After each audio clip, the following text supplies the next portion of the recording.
आज के क्लास में हम एनटीए यूजीसी नेट जा रहे पेपर 1 के यूनिट 9 जो पढ़ रहे थे, उसमें से जो नेक्स्ट टॉपिक हमारा है ऊर्जा संसाधन, इसके बारे में अध्ययन करेंगे। ठीक है, तो आइए सबसे पहले हम जानते हैं कि ऊर्जा संसाधन है क्या। ऊर्जा जो है वो सभी जैविक, पारिस्थितिकीय एवं सभी मानवीय क्रियाकलापों के सम्यक संचालन के लिए आवश्यक होता है। आप सभी जानते हैं कि कोई भी कार्य करने के लिए, किसी भी प्रकार के चीजों में गति होने के लिए या उसके एग्जिस्टेंस के लिए, संचालन के लिए ऊर्जा आवश्यक है। ठीक है, दैनिक जीवन में ऊर्जा का उपयोग खाना पकाने, रोशनी, ताप के लिए, गाड़ियों एवं उद्योगों में मशीनों के संचालन आदि में किया जाता है। तो इस प्रकार से हम देखते हैं कि जो ऊर्जा है, संसाधन है, वो जीवन के लिए बहुत ही महत्वपूर्ण होते हैं। और ऊर्जा का मुख्य स्रोत क्या है, तो आप सभी जानते हैं कि ऊर्जा जो प्राइमरी एक तरीके से जो मुख्य स्रोत के रूप में है, वो सूर्य के रूप में। सूर्य ऊर्जा का सबसे बड़ा स्रोत है, जो पृथ्वी और उस पर निवास करने वाले प्राणियों को विविध कार्यों और क्रियाओं को संचालित करने में मदद करता है। जैसे आप सभी जानते हैं कि जो सूर्य है, सूर्य से जो निकलने वाली किरणें हैं, वो पेड़ पौधा अवशोषित करते हैं और वो प्रकाश संश्लेषण के माध्यम से वो अपना भोजन बनाते हैं, और फल फूल जो भी उसमें डेवलप होता है उसको इंसान या अन्य जीव खा करके अपने जीवन को ऊर्जा का ट्रांसफर करते हुए एक प्रकार से ऊर्जा का चक्र बनता है। तो ऊर्जा का जो स्रोत है, मुख्य स्रोत कौन सा है यहाँ पे, यहाँ से अब आप देख रहे होंगे कि ऊर्जा का जो मुख्य स्रोत है वो सूर्य के रूप में विद्यमान है सौर मंडल में। फिर है ऊर्जा का उत्पादन विभिन्न खनिजों जैसे कि कोयला, पेट्रोलियम, प्राकृतिक गैस, यूरेनियम तथा विद्युत से भी किया जाता है। ये ऊर्जा के अन्य स्रोत हो गए, जैसे कोयला हो गया, पेट्रोलियम, प्राकृतिक गैस, यूरेनियम और इलेक्ट्रिसिटी। इलेक्ट्रिसिटी को भी उत्पन्न करने के लिए अन्य तरह के ऊर्जा स्रोत जो है, जैसे कि वाटर हो गया, मतलब हाइड्रो इलेक्ट्रिक जो संयंत्र लगे होते हैं, और उसके अलावा अन्य ताप ऊर्जा के माध्यम से उसको इलेक्ट्रिक ऊर्जा में कन्वर्ट किया जाता है। तो ये सभी ऊर्जा के अंतर्गत हम देखते हैं। कोयला, पेट्रोलियम एवं प्राकृतिक गैस को सम्मिलित रूप से जीवाश्म ईंधन कहा जाता है। क्यों कहा जाता है? क्योंकि ये जो कोयला, पेट्रोलियम और प्राकृतिक गैस है, ये जीवाश्म से बनता है। मतलब जैसे पेड़ पौधे जो जंगल थे वो टूट, मतलब कि भूकंप की वजह से या किन्हीं कारणों से वो मतलब जमीन के अंदर दब जाना, और वो जीवाश्म मतलब वो जीव जो थे, पेड़ पौधे, जीव जंतु, ये सब जब भूकंप के माध्यम से, प्राकृतिक आपदा के द्वारा जब जमीन में नीचे तह में दब जाता है, तो वो दबते दबते वो धीरे धीरे वो जो पेड़ पौधे थे वो दब करके उसका रूपांतरण होने लगता है, और रूपांतरण होकर के उसका जो ठोस भाग है वो कोयले के रूप में रूपांतरित हो जाता है। उसका जो लिक्विड भाग है वो रिश्ते हुए एक जगह पे एकत्रित हो जाता है, और पेट्रोलियम पदार्थ के रूप में उसे बदलते हुए देखा जा सकता है। और जो गैसीय रूप में है, चट्टानों के बीच फंसे हुए गैस के रूप में, जिसको हम कहते हैं प्राकृतिक गैस के रूप में देखा जा सकता है। तो ये एक तरीके से ये सारे जो प्रोडक्ट हैं वो किससे बना है, तो वो जीवाश्म से बना है, इसलिए इसको जीवाश्म ईंधन कहते हैं। वर्तमान में किसी देश द्वारा उत्पादित एवं प्रयुक्त जो ऊर्जा की मात्रा है, उसके द्वारा ही निवासियों के जीवन स्तर तथा आर्थिक विकास के आकलन का एक पैमाना है। क्यों ऐसा? इसलिए क्योंकि ऊर्जा से ही सारी डेवलपमेंट संभव है। तो ये कुछ भी आप करना चाहें, चाहे खाना बनाना चाहें, चाहे अन्य कोई उद्योग लगाना चाहें, चाहे किसी प्रकार का डेवलपमेंट की संकल्पना यदि आप चाहते हैं, तो आपको किसी ना किसी रूप में ऊर्जा की आवश्यकता पड़ेगी। जैसे अभी आप बुलेट ट्रेन की बात करते हैं या अन्य किसी प्रकार के डेवलपमेंट की बात करते हैं, तो वहाँ जो सबसे प्राइमरी नीड के रूप में हमारे सामने आकर के खड़ा होता है, वो हमारा सबसे बड़ी आवश्यकता होती है, वो होती है एनर्जी की रिक्वायरमेंट। तो इस एनर्जी की मात्रा जितना अधिक है जिस कंट्री में, जिसके पास जितनी परमाणु ऊर्जा है, जिसके पास जितनी नवीकरणीय ऊर्जा के जो स्रोत हैं, और जिसके पास जितनी कोयला या पेट्रोलियम का स्रोत है, वो उतना ही ज्यादा विकसित हो सकता है, क्योंकि उसके बदले में वो अन्य चीजों को प्राप्त कर सकता है। इस प्रकार से कहा जा सकता है कि ऊर्जा जो है आधुनिक आर्थिक विकास की कुंजी है, मतलब की है। वो एक ऐसी चाबी है जिससे आधुनिक आर्थिक विकास बेहतर तरीके से किया जा सकता है, पृथ्वी पर जीवन और उसकी क्रियाशीलता का आधार है।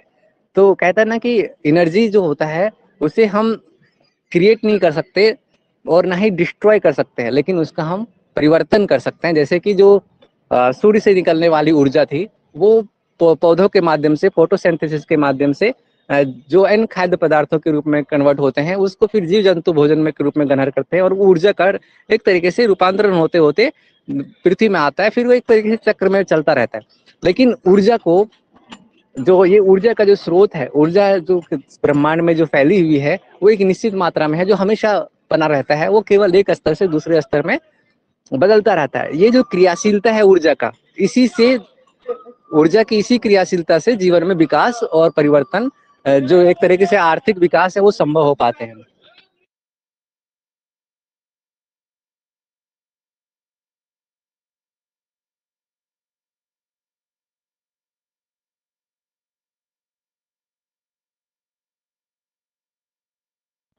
आप कह रहे थे आवाज ब्रेक हो रहा है, आवाज अभी भी ब्रेक हो रहा है क्या किसी को? जी सर, अभी तो चले ही गई थी आवाज। नहीं, वो मैं किसी ने मैसेज किया था ना, मैं उसको देख रहा था इसलिए थोड़ा म्यूट किया था। अभी आवाज जा रही है सभी को? Yes yes sir. Okay okay. तो यहाँ तक आपको क्लियर है कि कोयला, जैसे जो ये कोयला, पेट्रोलियम, प्राकृतिक गैस, ये जीवाश्म ईंधन के रूप में जाना जाता है। यदि प्रश्न ये पूछा जाए कि इनमें से कौन से जीवाश्म ईंधन है या कौन सा नहीं है, तो आप सीधा कंसेप्ट रखिए कि जो जीवाश्म से बना हुआ होता है, जिसका उससे संबंध है, तो वो जीवाश्म ईंधन है। और जो जिसका इससे कोई मतलब नहीं है, जैसे कि ये जो जीवाश्म ईंधन है, यही ज्यादातर प्रदूषण के रूप में हमने देखा था प्रदूषण वाले टॉपिक में, कि इनको जलाने से प्रदूषण होता है। अब ऐसे जो ईंधन है उसको छोड़ करके यदि हम जैसे फोटोसिंथेसिस के माध्यम से, या फिर जो फोटो इलेक्ट्रिक सेल होते हैं जिसको सूर्य प्रकाश से इलेक्ट्रिसिटी जनरेट करने वाला, यदि हम इसका इस्तेमाल करेंगे तो जीवाश्म ईंधन नहीं है, क्योंकि वो डायरेक्ट सूर्य की रोशनी से हमें इलेक्ट्रिसिटी देता है। तो ऊर्जा देश के डेवलपमेंट के लिए मुख्य आधार है, लेकिन अब इन ऊर्जाओं के प्राप्ति के स्रोत कौन कौन से हैं, ये चीज हम देखते हैं। क्योंकि हम सभी का जीवन में डेवलपमेंट ये मुख्य प्राथमिकता होती है, और उसको प्राप्त करने के लिए किसी न किसी जो ऊर्जा के स्रोत हमारे देश में प्राकृतिक रूप से विद्यमान है, उसकी तलाश करते हैं, और उसका एक बेहतर मैनेजमेंट के साथ देश को विकास की ओर ले जाते हैं। तो ऊर्जा संसाधनों का वर्गीकरण अनेक प्रकार से किया जाता है, जिसमें से दो। हाँ सर जो मेन वर्ड है ना, प्लीज उनको खाली इंग्लिश में स्पेल कर दीजिए, जैसे कि गैर वाणिज्यिक ऊर्जा, वो उतना खाली ओके इंग्लिश ओके। में स्पेल कीजिए। हाँ ठीक ठीक ठीक, थैंक इसका यू। ब्रैकेट में आगे से आपकी स्लाइड में रख देंगे। जैसे इसका गैर वाणिज्यिक मतलब नॉन कमर्शियल एनर्जी, इसका कोई मतलब कि जो ऊर्जा, ऐसे ऊर्जा होते हैं जैसे कि लकड़ी आप जो घर में खाना बनाने के लिए यूज करते हैं, तो कमर्शियल यूज के लिए नहीं कर रहे हैं ना उसका। और चारकोल मतलब कोयला, काठ, जो लकड़ी होते हैं उसको जलाने के बाद जो उसका कोयला बनता है, जिसको जो लकड़ी जल रहा होता है, खाना बन जाता है, तो उस लकड़ी को जले हुए भाग को बुझा देते हैं पानी से, तो वो कोयला के रूप में बच जाता है। तो वो काष्ठ का कोयला, गोबर के उपले, पशु ऊर्जा आदि सम्मिलित किए जाते हैं, जिसका पर्पस पैसा कमाना नहीं होता, बल्कि वो अपने घर के इस्तेमाल के लिए रखे होते हैं। सामान्य पर जो ये है गैर वाणिज्यिक ऊर्जा होता है। दूसरा वाणिज्यिक मतलब कि कमर्शियल एनर्जी जिसको कह सकते हैं, इसके अंतर्गत कोयला आता है जो खदान से, माइनिंग से निकाला जाता है, पेट्रोलियम, प्राकृतिक गैस, नेचुरल जो गैस हैं, और जल शक्ति, वाटर पावर जो है, परमाणु शक्ति, न्यूक्लियर पावर है, और पवन ऊर्जा, एयर एनर्जी है, और सौर ऊर्जा मतलब सोलर एनर्जी। तो ये सभी इसमें वाणिज्यिक ऊर्जा के रूप में, जिसका एक तरीके से कमर्शियल यूज किया जा सकता है, इसको ट्रेड किया जा सकता है, खरीदा बेचा जा सकता है, और इसका लाभ अर्थव्यवस्था में ज्यादातर देखने को मिलता है। ठीक है। गैर वाणिज्यिक ऊर्जा जो संसाधन है, गैर वाणिज्यिक ऊर्जा संसाधन, ये अधिकतर जो होते हैं ग्रामीण क्षेत्रों में प्रयुक्त होते हैं, मतलब रूरल एरिया में इसका इस्तेमाल होते हैं। जबकि जो वाणिज्यिक ऊर्जा है वो संसाधन औद्योगिक, मतलब जो हमारा इंडस्ट्रियल एरिया है, एवं परिवहन यानी कि जो ट्रांसपोर्ट क्षेत्र है, इसमें प्रयुक्त होता है। जैसे गाड़ी में पेट्रोल का इस्तेमाल करते हैं, डीजल का इस्तेमाल करते हैं, और जैसे इलेक्ट्रिसिटी का इस्तेमाल ट्रेन में, या फिर कोयले का इस्तेमाल ट्रेन और ये सभी जो परिवहन के साधन है उसमें करते हैं। फैक्ट्री में भी अलग अलग प्रकार के ऊर्जा के स्रोत है। तो ये वाणिज्यिक ऊर्जा के इसमें प्रयोग देखने को मिलता है। और गैर वाणिज्यिक यानी कि नॉन कमर्शियल ऊर्जा जो है वो अधिकतर ग्रामीण क्षेत्रों में ग्रामीण कार्यों के संपादन में, या फिर घरेलू कार्यों के संपादन में इस्तेमाल होता है। तो ये दो टाइप आप समझ गए होंगे। इसमें से थोड़ा सा एक की पॉइंट हम समझ लेते हैं कि भारत जो है वाणिज्यिक ऊर्जा के लिए मुख्यतः जीवाश्म ईंधनों पर निर्भर करता है। जीवाश्म ईंधन मतलब कि जैसे कोयला, पेट्रोलियम, प्राकृतिक गैस आदि जो आपने पढ़ा था।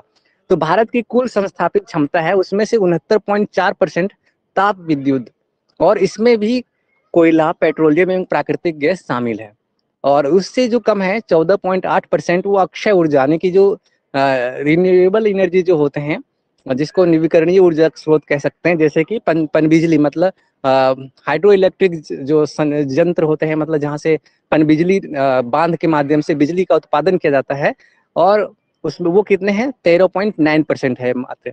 उसके अलावा 1.9% मतलब बहुत ही कम, मतलब लगभग 2% केवल न्यूक्लियर एनर्जी है, जिससे विद्युत का उपार्जन होता है, मतलब विद्युत ऊर्जा बनाया जाता है। मतलब परमाणु ऊर्जा को विद्युत ऊर्जा में कन्वर्ट करने के लिए ऐसे जो भारत में जो जितने भी लगे हैं फैक्ट्री लगे होंगे, जितने भी प्लांट लगे हैं न्यूक्लियर प्लांट, वो कितने हैं 1.9% ऊर्जा केवल कंट्रीब्यूट करता है, यानी कि बहुत कम मात्रा में इस सेक्टर पे भारत डिपेंडेंट है। इसी प्रकार गैर वाणिज्यिक ऊर्जा की यदि बात करें तो जो 60% जो गैर वाणिज्यिक ऊर्जा है वो जलाऊ लकड़ी से प्राप्त होता है। मतलब जैसे खाना बनाने के लिए लकड़ी जलाते हैं या फिर अन्य किसी काम के लिए, जैसे कोई बड़ा जैसे ईंट बनाने वाला जो ग्रामीण भट्ठी होते हैं तो उसमें भी लकड़ियों का इस्तेमाल करते हैं और साथ में कोयला भी उसमें जलाते हैं। इसके साथ गोबर 30% का इस्तेमाल होता है और बचा हुआ जो 10% है वो अपशिष्ट पदार्थों का भी पर्याप्त महत्व होता है। तो यहाँ पे ये जो दो क्लासिफिकेशन था, वाणिज्यिक ऊर्जा और गैर वाणिज्यिक ऊर्जा, इसको यहाँ पे हम परसेंटेज वाइज देख लेते हैं कि कितना किसका रोल हमारे देश के डेवलपमेंट में विभिन्न कार्यों में हो रहा है। ठीक है, आगे हम इसका जो अन्य प्रकार से जो क्लासिफिकेशन देखते हैं उसमें है परंपरागत ऊर्जा संसाधन। मतलब एक तरीके से ट्रेडिशनली जो हमारा एनर्जी सिस्टम है, एनर्जी सोर्सेस हैं, वो कौन कौन से हैं। तो इसका हम कहेंगे कि जो कन्वेंशनल जो एनर्जी रिसोर्सेज हैं, आधुनिक विश्व में ऊर्जा जो प्रदान करने वाले जो प्रधान स्रोत हैं, जिसके अंतर्गत कोयला, पेट्रोलियम, प्राकृतिक गैस, ये एक प्रकार से परंपरा से एक चली आ रही है। मतलब प्राइमरी रूप से इसको सब जानते हैं और ये ज्यादातर इसका इस्तेमाल देखा जा सकता है। इसके अलावा जो गैर परंपरागत है, जो नए तरीके की जो इलेक्ट्रिक एनर्जी, जो साइंस के डेवलपमेंट के साथ हमें पता चला, और हम उसी इन्हीं ऊर्जा को या जो प्राकृतिक रूप से जो विद्यमान ऊर्जा जैसे पवन ऊर्जा हो गया, तो इसको हम अन्य तरीके से बदलना सीख गए। तो उसके बारे में हम देखेंगे। थोड़ा सा यहाँ ऊर्जा संसाधन की क्लासिफिकेशन को एक चार्ट के रूप में समझ लेते हैं। दो प्रकार की ऊर्जा यदि हम उसकी उपलब्धता और उसके स्थिरता को ध्यान में रखते हुए देखें तो एक तो होता है कि नवीकरणीय ऊर्जा, मतलब जिसको हम यदि वो ऊर्जा को हम एक प्रकार से रिवर्सिबल कर सकते हैं। मतलब यदि वो ऊर्जा कभी खत्म ना हो, वो एक तरीके से वो किसी प्रकार के हानि से रहित हो, और वो होता है नवीकरणीय। मतलब नवीकरणीय मतलब उसे फिर से नया कर सकें, मतलब यदि जैसे कि वो खत्म हो रहा हो तो उसको रिसाइकल कर सकें एक तरीके से। और अनवीकरणीय ऊर्जा क्या होता है, इसमें यह है कि जो एक बार खत्म हो गया उसको हम दोबारा फिर से नहीं प्राप्त कर सकते। जैसे कि कोयला है, कोयला एक बार आपने यूज कर लिया तो उसका फिर से आप कोयले के रूप में कन्वर्ट करके इस्तेमाल करना चाहें तो वो संभव नहीं होता। परमाणु ऊर्जा भी ऐसा ही है, और पेट्रोलियम, सेल गैस और प्राकृतिक गैस, ये सभी उसी प्रकार की ऊर्जा के उदाहरण जो अनवीकरणीय है। ठीक है, तो ये उसके जो नवीकरणीय ऊर्जा है उसमें कौन कौन से महत्वपूर्ण है, तो सबसे मेन जो है, सबसे पहले और ज्यादातर यूज होता है वो सोलर एनर्जी है, सौर ऊर्जा, पवन ऊर्जा यानी कि एयर एनर्जी है। उसके अलावा जल विद्युत जो हाइड्रो इलेक्ट्रिक है, मतलब कि जैसे बांध के माध्यम से जो जलाशय हैं, जो सरोवर है, जो बड़े बड़े बांध बनाते हैं और वहां से कंट्रोल तरीके से, यानी कि जैसे बहुत तरह के जो परमाणु ये हाइड्रो इलेक्ट्रिक जो योजनाएं चलती है, जैसे दामोदर वैली कॉरपोरेशन, दामोदर घाटी परियोजना जो है, उसमें क्या है कि दामोदर नदी पे बांध बना करके उसमें से नियंत्रित मात्रा में पानी को एक प्रेशर के साथ टरबाइन पे जो डायनेमो होता है, इलेक्ट्रिक रूप से ही जो मैकेनिकल वाटर एनर्जी है उसके माध्यम से डायनेमो को रोटेट कराया से इलेक्ट्रिसिटी को उत्पादित करके पावर हाउस के थ्रू से पूरे जो सिटी होती है या फैक्ट्री है वहां पे इलेक्ट्रिसिटी को सप्लाई किया जाता है। तो ये जो एनर्जी है जल विद्युत ऊर्जा के रूप में हम देखते हैं। ये क्या है, रिन्यूएबल है, और इसको ये मतलब कि नवीकरणीय ऊर्जा है, क्योंकि इसपे जब तक जल है, जल एक प्राकृतिक रूप से विद्यमान है, वो नदियों में ग्लेशियर के पिघलने से जल आएगा, वर्षा का जल आएगा और वो डैम में आकर के जमा होगा, वहां से हम जितना मात्रा में चाहे इलेक्ट्रिसिटी को उत्पन्न कर सकते हैं। और नेक्स्ट हम ये देखते हैं कि बायोगैस जो है, बायोगैस भी एक प्रकार से नवीकरणीय ऊर्जा इसलिए माना जाता है क्योंकि ये जो अपशिष्ट पदार्थ है जो सारे जमा होते रहते हैं, प्राकृतिक रूप से ये विद्यमान है, इसको हम कोई केमिकल रिएक्शन के थ्रू से इसको कन्वर्ट नहीं करते कि एक बार कन्वर्ट हो जाए तो वो नष्ट हो जाएंगे, बल्कि ये बायोगैस के रूप में, जैसे जैव अपशिष्ट है, अन्य सारी चीजें हैं, जब हम उसे खड्डे में डालते हैं तो वो जब अपघटित होता है, वो जब सड़ते हैं, गलते हैं, तो उनसे जो निकलने वाला गैस है उसका इस्तेमाल भी पहले प्राचीन काल में भी बायोगैस के रूप में होता था। और इसके अलावा बहुतापीय ऊर्जा, मतलब कि जैसे सूर्य का प्रकाश जब पृथ्वी पर पड़ता है तो उसमें भी, धरती में भी ऊर्जा होता है, ताप होता है। उस ताप का इस्तेमाल इलेक्ट्रिसिटी को उत्पन्न करने में या अन्य प्रकार की ऊर्जा को उत्पन्न करने में यदि हम करते हैं तो ये भी नवीकरणीय ऊर्जा का उदाहरण यहाँ पे होगा। फिर है नेक्स्ट हमारा जो है, जो भी अपशिष्ट एक तरीके से जो हमारा कूड़े कचरा होता है, इन सभी से उत्पादित होने वाला ऊर्जा भी यहाँ पे नवीकरणीय ऊर्जा के रूप में देखा जाएगा। ज्वारीय ऊर्जा जो होता है वो समुद्र में उठने वाले ज्वार भाटा से प्राप्त करने वाला ऊर्जा है। तो यहाँ पर हम देखते हैं कि ये सारे जो ऊर्जा है वो प्रकृति में अपने आप ही, इनके जो साधन है वो मुख्यतः प्रकृति में विद्यमान है। उसके लिए हमें कोई विशेष प्रयत्न नहीं करने पड़ते हैं, बल्कि हम जो प्रकृति में विद्यमान एनर्जी के जो हमेशा स्रोत जो रहते हैं, जैसे ज्वार भाटा मोस्टली समुद्र में उठते रहते हैं, जो उसकी लहरें हैं समुद्र में आने वाली, तो इन सब चीजों के माध्यम से ऊर्जा यदि उत्पादित हो रहा है तो नवीकरणीय ऊर्जा के स्रोत होंगे।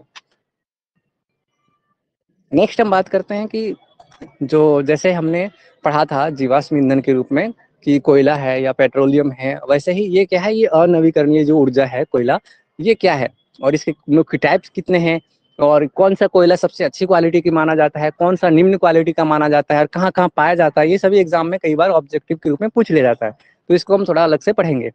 कोयला जो है मुख्यतः हाइड्रोकार्बन से निर्मित एक ठोस संस्तरित यानी कि लेयर्ड, उसमें कई लेयर होते हैं, वो शिला के रूप में, पत्थर के रूप में देखते हैं, जिसे ऊष्मा या प्रकाश या फिर दोनों की आपूर्ति ईंधन के तौर पर किया जाता है। मतलब जब आप कोयला जलाते हैं तो उससे हीट भी मिलता है, लाइट भी थोड़ा उससे होता ही है, तो इन सभी चीजों के लिए जो है वो कोयले का इस्तेमाल किया जाता है। ये क्या हाइड्रोकार्बन से निर्मित ठोस संस्तरित और शिला के रूप में, पत्थर के रूप में इसकी आकृति होती है। कोयला को ब्लैक डायमंड कहा जाता है। ब्लैक डायमंड मतलब काला हीरा। हीरा जैसे कि कीमती होता है, बहुत ही उपयोगी होता है और कमर्शियली देखा जाए तो उसका बहुत महत्व है। तो ऐसे ही जो काला हीरा है वो कोयला को इसलिए कहा गया है क्योंकि ये भले ही हीरा जैसा ना चमकता हो, लेकिन ये उतना ही बहुमूल्य है जितना कि हीरा का मूल्य हो सकता है, क्योंकि कोयला के माध्यम से ही बहुत सारे हमारा जो फैक्ट्री है वो उस पर डिपेंड है, बहुत सारी दैनिक आवश्यकताएं वो सब कोयला पे डिपेंड है, तो इसलिए इसे काला हीरा माना जाता है। और भी क्या है, एक और रीजन है कि कोयला का भी जो रासायनिक जो स्ट्रक्चर है, एक रासायनिक जो कार्बन से ही कोयला बनता है और कार्बन से ही हीरा भी बनता है, दोनों का जो रासायनिक तत्व है वो एक ही है। मतलब यदि रासायनिक रूप से यदि देखा जाए तो कोयला का भी जो सी यानी कि कार्बन से बनता है और हीरा भी कार्बन के परमाणु से ही मिलकर के बनता है, तो इसीलिए हम इसको कोयले को काला हीरा भी बोल सकते हैं। तो इसलिए इसमें कार्बन ही होता है जो न केवल इसे काला रंग प्रदान करता है बल्कि इसकी उष्मीय क्षमता को भी नियंत्रित करता है। ये और कई बार होता है कि यदि हम उसे एक विशेष ताप पर, एक विशेष कंडीशन में यदि हम उसको परिष्कृत किया जाए तो कहते हैं कि उसी का रूपांतरित रूप होता है जो हीरे के रूप में दिखता है। नेक्स्ट हम बात करते हैं कि जो हमारे इंडिया में यदि बात करें तो जो कोयला होता है वो बहुतायत मात्रा में पाया जाता है और यह जीवाश्म ईंधन है जिसका कि हमने पहले ही बात किया था।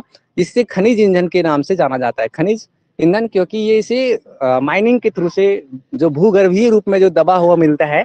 जैसे भारत के कुछ क्षेत्र ऐसे हैं जहाँ पे कोयला प्रचुर मात्रा में विद्यमान होते हैं और उसको माइनिंग के थ्रू, मतलब खादान के रूप में वहां से जो दबे हुए कोयला होता है उसको हम खोद करके निकालते हैं और फिर इसीलिए देखते हैं कि ये देश के जो काफी बड़ी जो ऊर्जा की आवश्यकता है उसको पूर्ति करते हैं।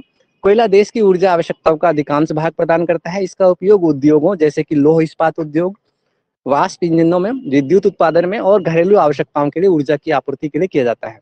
कोयले में विद्यमान जो वाष्पशील गैस होते हैं उनको कोयला शोधनशालाओं यानी कि रिफाइनरीज, जहाँ से कोयला का शोधन होता है उसको रिफाइन किया जाता है, उसमें जलाकर इस्पात उद्योग हेतु कोक प्राप्त किया जाता है। कोक का इस्तेमाल इस्पात उद्योग में होता है और उसको कहाँ से प्राप्त करते हैं तो शोधनशालाओं यानी कि रिफाइनरीज में इसको कोयला को जला करके कोक को प्राप्त कर लिया जाता है, उसको वो ले करके और फिर उसे इस्पात उद्योगों में लगाया जाता है। भारत में कोयला उत्खनन का कार्य 1744 ईस्वी में रानीगंज यानी कि पश्चिम बंगाल जो वर्तमान क्षेत्र है उससे प्रारंभ हुआ और सन 1830 ईस्वी तक इस क्षेत्र में अनेक खदानों से कोयला खनन होने लगा। तो ये थोड़ा हिस्टोरिकल जो इसका बैकग्राउंड है उसे भी समझना चाहिए। और ईस्ट इंडियन रेलवे की स्थापना से इसमें वृद्धि हुई। जब रेलवे स्थापित हुआ इंडिया में, ईस्ट इंडियन रेलवे, तो इसमें कोयला खनन में और भी ज्यादा वृद्धि हुआ, क्योंकि जो रेलवे उस टाइम था वो कोयला के ऊर्जा से ही संचालित होता था। आपने कभी कई मूवी में भी ऐसे देखे होंगे कि जिसमें इंजन में कोयला डाला जाता था और फिर उससे जो कोयला की एनर्जी से भाप बनता था और उसके माध्यम से जो रेल का इंजन है वो चलता था। अभी भी कई प्रकार के जो ट्रेनें हैं वो उसमें कोयला इंजन इस्तेमाल किया जाता है। 19वीं शताब्दी के अंत तक असम, सिंगरेनी, वृद्धा घाटी और तथा मध्य भारत में भी कोयला उत्खनन प्रारंभ हो गया था। अब ये देखते हैं कि इसके टाइप कौन कौन से हैं मुख्य रूप से। तो कोयला के जो मुख्य प्रकार यहाँ पे देख रहे हैं, इसमें यहाँ पे 4 आपको दिख रहा होगा। ये एक थोड़ा सा इम्पोर्टेंट चार्ट है जिसको आप ध्यान में रख सकते हैं। तो पहला जो कोयला है वो पीट कोयला यानी कि पीट कोल जो है, इसका जो अन्य उपनाम है वो निम्न कोयला के रूप में जाना जाता है। इसका स्वरूप और इसमें कार्बन की मात्रा क्या होती है, तो इसकी इनमें नमी की मात्रा अधिक होती है और 40% से कम कार्बन होता है, मतलब कार्बन इसमें आधे से भी कम होता है। और इसके क्षेत्र कहाँ कहाँ है, तो इसका क्षेत्र यहाँ पे नहीं दिया गया है कहाँ कहाँ ये मुख्य रूप से पाया जाता है। इसको निम्न स्तरीय कोयला भी कहते हैं, जैसे कि आप जान रहे हैं, क्योंकि इसमें कार्बन की मात्रा बहुत कम होता है। लिग्नाइट कोयला, तो ये लिग्नाइट कोल जो होता है ये भूरा रंग का होता है, इसलिए इसको भूरा कोयला भी कहते हैं। और जलने पे ये धुआं अधिक देता है। जैसे वो धुआं देता है इसलिए क्योंकि उसमें कार्बन के अलावा, जैसे यहाँ देख रहे हैं कि कार्बन का जो रेंज है वो 40 से 60% होता है कार्बन। और इसका जो एरिया है, कहाँ से ये प्राप्त होते हैं, इसके सोर्सेस कहाँ कहाँ से मिलते हैं, तो तमिलनाडु में अकार्ड यानी कि नवेली से, आसाम में लखीमपुर से, और पश्चिम बंगाल में दार्जिलिंग और कश्मीर केरेवा के क्षेत्र से ये लिग्नाइट कोयला प्राप्त किया जाता है। बिटुमिनस कोयला जो है ये काला कोयला के नाम से जाना जाता है। और इसमें जो कार्बन की मात्रा है, आप यहाँ देख रहे होंगे कि ये इसमें बहुत अच्छी कार्बन की मात्रा होती है, 60 से 80% तक कार्बन पाया जाता है। और इसका जो मुख्य एरिया है जहाँ से इसको प्राप्त किया जा सकता है वो है झारखंड, ओडिशा, छत्तीसगढ़ और मध्य प्रदेश। ये सारे गोंडवाना रीजन से, मतलब कि आप देखते होंगे ना मैप में, ऐसे यदि हमारे मैप का देखा जाए इंडिया का, तो ये आप यहाँ पे देखते होंगे पूर्वी एरिया का जो है मध्य प्रदेश, झारखंड, उड़ीसा और छत्तीसगढ़, तो इन जगहों पे देखने को मिलता है। ठीक है, एक मिनट। जो अब फिर हमारा चौथा जो टाइप है वो है एंथ्रासाइट कोयला। तो एंथ्रासाइट कोयल जो होता है ये कठोर होता है, मतलब इन कोयलों की तुलना में ये थोड़ा हार्ड होता है। और ये उच्च कोयला के नाम से जाना जाता है, कठोर या उच्च कोयला के नाम से जला जाता है। और ये जब जलता है, तो जैसे हमने यहाँ पे पढ़ा था कि लिग्नाइट जो होता है वो जलने पे धुआं अधिक देता है, जबकि ये एंथ्रासाइट कोयला है ये जलते समय धुआं रहित होता है, मतलब इसमें कम धुआं उत्पन्न होता है। और क्योंकि इसमें कार्बन की मात्रा सर्वाधिक होता है, 80 से 90% होता है, इसीलिए इसे उच्च कोयला कहा जाता है, मतलब सबसे बढ़िया कोयला इसको माना जाता है। अब यदि प्रश्न एग्जाम में पूछा जाए कि सबसे बढ़िया कोयला इसमें से कौन सा है, पीट कोयला, लिग्नाइट कोयला, बिटुमिनस कोयला या एंथ्रासाइट, तो आपको एंथ्रासाइट कोयला यहाँ पे टिक लगाना पड़ेगा। और इसका जो मुख्य सोर्स है कहाँ से मिलता है, तो जम्मू कश्मीर के रियासी जिला से इसको प्राप्त किया जा सकता है। मुख्य यहाँ पे क्षेत्र जो है वो दिया गया है, बाकी अन्य जगहों से भी आपको ये देखने को मिल सकता है। नेक्स्ट हम बात करते हैं कि जो ये कोयला है, जिन 4 प्रकार के जो हमने पढ़े हैं, तो उनमें से ये चारों प्रकार के जो कोयले हैं उनकी गुणवत्ता मुख्य रूप से क्या क्या है, तो थोड़ा सा इसको हम और अच्छे से समझने की कोशिश करते हैं। तो सबसे पहले जानते हैं कि पीट कोयला जो है, इस कोयले में नमी की मात्रा अधिक होती है तथा यह जलने पर अधिक धुआं उत्पन्न करता है। और जैसा कि हमने इसमें पहले चार्ट में भी देखा था, 40% से भी कम इसमें कार्बन की मात्रा होती है, इसलिए इसे निम्न कोटि का कोयला माना जाता है। यह कोयले के निर्माण के पहले चरण को दर्शाता है, मतलब जब जैसे पेड़ पौधे, जीव जंतु जो मिट्टी के नीचे दबे हुए थे, तो मतलब फर्स्ट के जो पीरियड में, फर्स्ट इनिशियल पीरियड में जो कोयला बना है वो पीट कोयला होता है। ठीक है, और दलदलों के क्षय होते पदार्थों से पीट कोयला उत्पन्न होता है, यानी कि जो पादप हैं दलदल में, जो पेड़ पौधे दब गए थे, तो उनके जो नष्ट होते हैं, जब वो वो एक तरीके से विघटित होते हैं, तो उससे जो बनता है प्राइमरी रूप में वो पीट कोयला के रूप में होता है। लिग्नाइट कोयला जो होता है भूरा कोयला होता है। यह पीट कोयला के अपेक्षा थोड़ा उत्तम श्रेणी का कोयला होता है, जो बढ़ते दाब के तथा ताप के कारण समय के साथ पीट कोयला लिग्नाइट कोयले में परिवर्तित हो जाता है। मतलब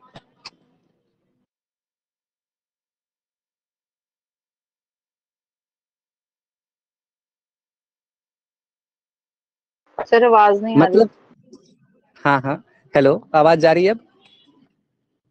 hello, yes sir. Okay okay. तो हम बात कर रहे थे कि ये जो लिग्नाइट कोयला है ये पीट की अपेक्षा उत्तम श्रेणी का कोयला है, जो बढ़ते दाब एवं ताप के कारण समय के साथ पीट कोयला का लिग्नाइट कोयले में रूपांतरण हो जाता है। क्यों होता है? क्योंकि जैसे जैसे दाब बढ़ता जाता है और ताप बढ़ता है, तो जो प्राइमरी रूप में जो पीट कोयला के रूप में था वो और ज्यादा परिष्कृत होते हुए कार्बन की मात्रा उसमें और ज्यादा बढ़ जाती है, क्योंकि जो बिना कार्बन के जो तत्व होते हैं वो या तो उससे हट जाते हैं, अलग हो जाते हैं, या फिर वो उसके साथ ही ताप और दाब की वजह से कार्बन के रूप में परिवर्तित हो जाते हैं। लिग्नाइट जो कोयला होता है यह निम्न कोटि का भूरा कोयला होता है। जैसे पीट कोयला सबसे निम्न स्तर का कोयला था, तो ये भी एक प्रकार का निम्न स्तर का कोयला होता है जो भूरा कोयला कहलाता है। यह मुलायम होने के साथ साथ अधिक नमी युक्त होता है। यह मुख्यतः ताप विद्युत संयंत्रों तथा घरेलू व औद्योगिक ईंधन के रूप में या उर्वरक।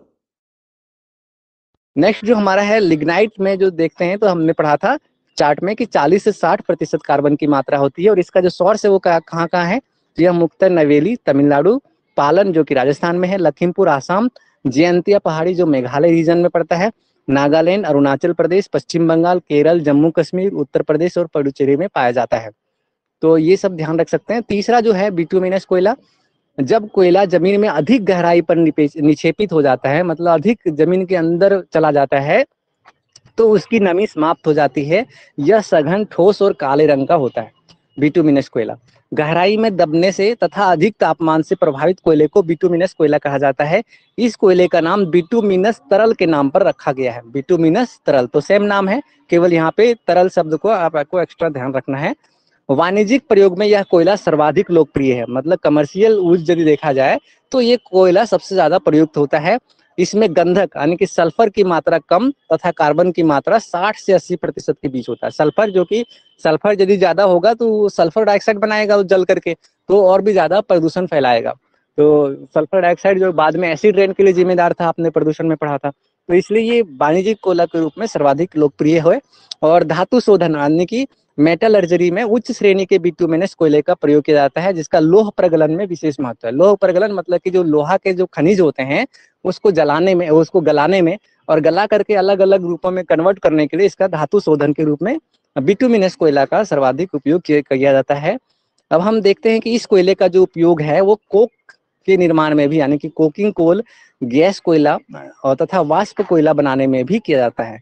कोकिंग कोल कोयले को ऑक्सीजन की अनुपस्थिति में गर्म किया जाता है। जैसे कि यदि हम ऑक्सीजन की उपस्थिति में कोयला को गर्म करें या जलाएं तो वो जल जाएगा और उसका क्या बनेगा, CO2 गैस बनेगा। लेकिन जब ऑक्सीजन की कम मात्रा में या फिर बिल्कुल ऑक्सीजन की अनुपस्थिति में उसको हम यदि गर्म करते हैं, जलाते हैं, तो उससे जो प्राप्त होता है उसे हम कोकिंग कोल कहते हैं, जिसके कारण वाष्पशील गैसें जल जाती है। इसका मुख्यतः जो उपयोग होता है वो लोह एवं इस्पात उद्योग में, यानी कि लोहे या फिर स्टील इंडस्ट्रीज में, आयरन और स्टील इंडस्ट्रीज में जिसका उपयोग किया जाता है। अधिकांश जो बिटुमिनस कोयला है वो झारखंड, ओडिशा, छत्तीसगढ़, पश्चिम बंगाल और मध्य प्रदेश में पाया जाता है। ये 5 राज्य जो आपको दिख रहे हैं, झारखंड और उसके दक्षिण में ओडिशा आ गया, उसके ही ओडिशा के आप बगल में देख रहे हैं उसका पूर्व में पश्चिम में छत्तीसगढ़ और फिर पूर्व में पश्चिम बंगाल तथा मध्य प्रदेश में पाया जाता है। भारत में कोयला निक्षेपों का लगभग 80% भाग बिटुमिनस प्रकार का है, यानी कि ये देखा जाए तो कोयला के मामले में 80% जो भाग है वो बिटुमिनस कोयला है तथा यह गैर कोपकारी श्रेणी के कोयला माना जाता है। अंतिम जो आपका चौथा टाइप्स था एंथ्रासाइट कोयल, तो एंथ्रासाइट जो कोयला होता है यह सर्वोत्तम गुण वाला कठोर कोयला होता है, क्योंकि अब धीरे धीरे देख रहे थे कि जो पहले वाला था बहुत नरम था, उसके बाद थोड़ा एक स्टेप में और थोड़ा उसमें परिवर्तन हुआ और फिर तीसरे पे थोड़ा कठोर हुआ। अंतिम वाला जो यह मुख्य रूप से 2 भूगर्भिक कालो यानी कि गोंडवाना और टर्शियरी निक्षेप की सेल क्रमों में पाया जाता है। गोंडवाना रीजन आप आगे मैप में देखेंगे तो वहां पे इसको ज्यादातर ये पाया जाता है। यह सर्वोत्तम कोयला है जिसमें 80 से 90% कार्बन की मात्रा होती है, मतलब लगभग देखा जाए तो मेजोरिटी क्या होती है कि इसमें कार्बन का ज्यादा मात्रा पाया जाता है। इसमें वाष्पशील पदार्थों की बहुत कम मात्रा होती है तथा नमी की मात्रा भी नगण्य होती है, जिसकी वजह से बहुत ज्यादा धुआं इसमें देखने को नहीं मिलता। धूम्र रहित इसमें एक तरीके से देखा जाता है। सर्वोत्तम होने के कारण यह सबसे महंगे किस्म की कोयला है और ये आप आराम से ध्यान रख सकते हैं, क्योंकि ये सबसे ज्यादा बेहतर है, सबसे ज्यादा कार्बन की मात्रा है, इसलिए ये महंगा होगा भी। नेक्स्ट हम बात करते हैं कि ये जो रीजन कहाँ कहाँ है जहाँ जहाँ से कोयला मुख्य रूप से प्राप्त होते हैं। तो भारत में इसके 2 मुख्य भूगर्भिक युगों के सेल क्रम में पाया जाता है। एक तो गोंडवाना रीजन, जिसकी जो देखा जाए हिस्टोरिकल जो इसकी एज है वो 250 मिलियन वर्ष से कुछ अधिक है, तथा दूसरा टर्सरी निक्षेप जो लगभग 50 मिलियन वर्ष पुराना है। तो यदि एक प्रश्न यहाँ से पूछा जाए कि कोयला का जो क्षेत्र है गोंडवाना रीजन, वो उसका आयु कितना माना जाता है, तो 250 मिलियन वर्ष, और वही टर्सरी निक्षेप जो है वो केवल 50 मिलियन वर्ष पुराना माना जाता है। तो गोंडवाना कोयला क्षेत्र है, ये क्या है, तो गोंडवाना कोयला क्षेत्र जो है उच्च श्रेणी का होता है। इसमें राख की मात्रा कम तथा ताप उत्पादन की शक्ति अधिक होती है। इसमें सल्फर की मात्रा भी न्यून होती है, इसीलिए ये ज्यादा अच्छा माना जाता है। गोंडवाना कोयला क्षेत्र में देश के कुल कोयले का 98% कोयला पाया जाता है, क्योंकि ये गोंडवाना रीजन खनिज के मामले में बहुत ही ज्यादा रिच होता है, बहुत ज्यादा खनिज पदार्थ इसमें पाया जाता है और अधिक संचित भंडार तथा कोयले का लगभग 98% कोयला का उत्पादन यहीं से होता है। गोंडवाना कोयला जो है वो कार्बोनिफेरस काल यानी कि 570 मिलियन से लेकर 300 मिलियन वर्ष पूर्व का है। इसमें जो है कोयला का मुख्यतः बिटुमिनस और एंथ्रासाइड, मतलब अंतिम जो दो टाइप था ना, उसका यहाँ पे स्रोत देखने को मिलता है, जिसमें कार्बन का 60 से लेकर 90%, क्योंकि 60 से 40 से 60 आपने देखा था उसमें बिटुमिनस में, और उसके बाद क्या है लास्ट के आपने देखा कि ये जो है 98% तक होता है आपका एंथ्रासाइड। तो 60 से लेकर 90% तक का इसमें कोयला का भाग होता है। ये गोंडवाना क्षेत्र में पाने जाने वाले जो मुख्य रूप से बिटुमिनस एंथ्रासाइड कोयला होता है। इससे कोकिंग कोल और गैर कोकिंग वर्गों में क्लासिफाइड किया जा सकता है। कोकिंग कोयल का उपयोग धातु कर्मी उद्योगों यानी कि जैसे हमने कहा ना कि जो धातुओं की रिफाइनरी में धातुओं के प्रगलन में उपयोग किया जाता है। गैर कोकिंग कोयला को गैस या स्टीम कोयला भी कहते हैं। तो ये कुछ तथ्य थे यहाँ पे जो आपको ध्यान रखना था। गोंडवाना क्रम में यदि देखा जाए तो इसके अंतर्गत झरिया दामोदर घाटी जो झारखंड में है सबसे बड़ा कोयला क्षेत्र है, जिसके पश्चात रानीगंज का स्थान आता है। यह दामोदर महानदी और गोदावरी तथा नर्मदा घाटियों में भी पाया जाता है। सोन व वर्धा नदी घाटियों में भी कोयले का जमाव पाया जाता है। अब आगे देखते हैं कि जो झरिया है कोयला क्षेत्र झारखंड के धनबाद जिले में स्थित है। देश के अधिकांश कोकिंग कोयले का भंडार यहीं पर स्थित है। इसीलिए खनिज की मात्रा में, खनिज की दृष्टि से झारखंड को बहुत ज्यादा एक तरीके से समृद्ध माना जाता है। खनिज की दृष्टि से वो प्रचुर मात्रा में वहाँ कोयला का और अन्य खनिजों का भंडार देखा जा सकता है। सर्वाधिक जो महत्वपूर्ण कोयला खनन केंद्र है वो एक तो झरिया झारखंड में हो गया, मध्य प्रदेश में सिंगरौली, छत्तीसगढ़ में कोरबा, ओडिशा में तलचर तथा महाराष्ट्र में चांदा, वर्धा, कांपटी और बादेर, तेलंगाना में सिंगरैनी व आंध्र प्रदेश में पांडुर, ये मुख्य क्षेत्र हैं।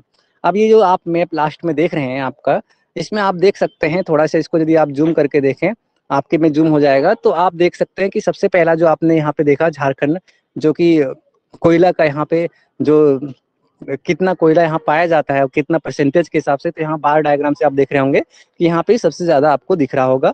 फिर आप इसके बाद यहाँ पे उड़ीसा में देख रहे होंगे, और फिर वेस्ट बंगाल, छत्तीसगढ़, और इसके अलावा यहाँ पर आंध्र प्रदेश, और उसके अलावा मध्य प्रदेश, और फिर एक और यहाँ पे महाराष्ट्र में आप देख रहे होंगे। ये इसको इस एरिया को गोंडवाना रीजन भी कहते हैं, जहाँ पे कोयला का मुख्य भंडार देखा जा सकता है। तो इस प्रकार से आज का जो मुख्य टॉपिक था यह यहाँ पे पूर्ण होता है। बाकी की अन्य जो टॉपिक है, जैसे ऊर्जा के अन्य जो स्रोत है, नवीकरणीय ऊर्जा स्रोत और अन्य सारे, उसके बारे में हम आगे की क्लास में क्रमशः पढ़ेंगे। तो यहाँ तक